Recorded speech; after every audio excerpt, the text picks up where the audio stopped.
श्री स्वामी चरित्र अध्याय 10. श्री गणेशाय नमः. गाठी होते पूर्वपुण्य म्हणून पावलो नरजन्म, याचे सार्थक उत्तम करणे उचित आपणा. ऐसा मनी करुणी विचार, आरंभिले स्वामी चरित्र ते शेवटासी नेणार. स्वामी समर्थ स्थिपय हावेरी नाम ग्रामी, यजुर्वेदी गृहस्थाश्रमी. बाळप्पा नामे द्विज कोणी, राहत होते आनंदे. संपत्ती आणि संतती अनुकूल सर्व तयाप्रती, सावकारी सराफी करीती जनी वागती प्रतिष्ठित.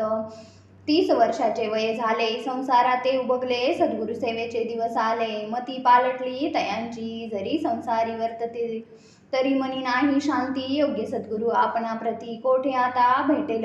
पंचपक्वाने सुवर्ण ताटी, भरून आपणा पुढे येती.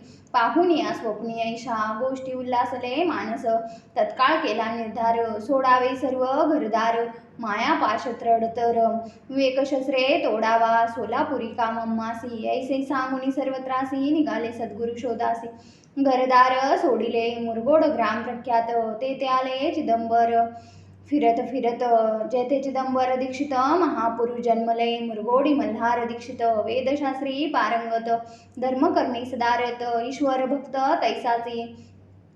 परी तरी तया नाही संतती, म्हणून या उद्विग्न चित्ती. मग शिवाराधना करीती, कामना चित्ती धरोनी. 12 वर्ष अनुष्ठान केले शंकराचे पूजन. सदाशिव प्रसन्न होऊन वर देत तयांसी. तुझी भक्ती पाहून संतुष्ट झाले माझे मन. मीच तुझा पुत्र होईन, भरवसा पूर्ण असावा. ऐकून यावरासी आनंदले मानसी. वार्ता सांगता कांतेसी, तेही चित्ती तोषली. 9 मास भरता पूर्ण कांता प्रसवली पुत्ररत्न. मल्हार दीक्षिते आनंदोन संस्कार केले यथाविधी. चिदंबर नाभाभिधान ठेविले तया लागून. शुक्ल पक्षी समान बाळ वाढू लागले. पुढे केले मौजी बंधन, वेदशास्त्री झाले निपुण. निघंटू शिक्षा व्याकरण काव्यग्रंथ पडविले.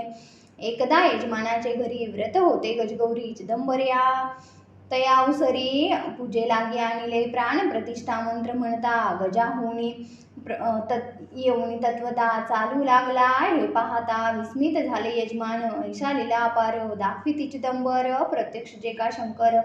जगदार्थ अवतरले असो पुढे प्रौढपणी. यज्ञ केला दीक्षितांनी, सर्व सामग्री मिळवून द्रव्य बहुत खर्चिले. या समये एके दिनी ब्राह्मण वैसले भोजनी. तूप गेले सरुणी, दीक्षिता ते समजले.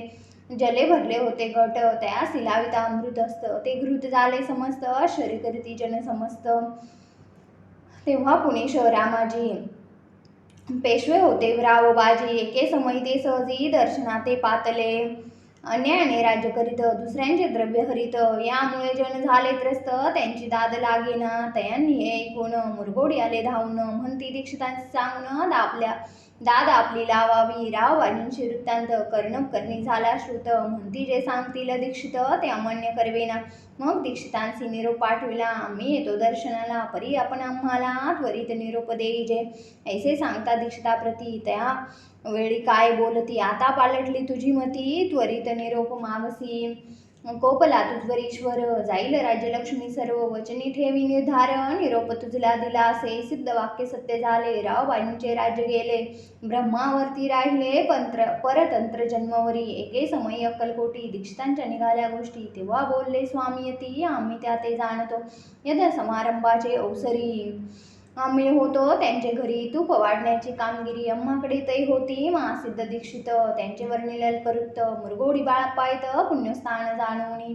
तेथे ऐकला वृत्तांत अक्कलकोटी स्वामी समर्थ. भक्तजन तारनाथ यती रूपे प्रगटले. इति श्री स्वामी चरित्र सारामृत. नाना प्राकृत कथा समंत. सदा परिसोत प्रेमळ भक्त. दशमोध्याय गोढा.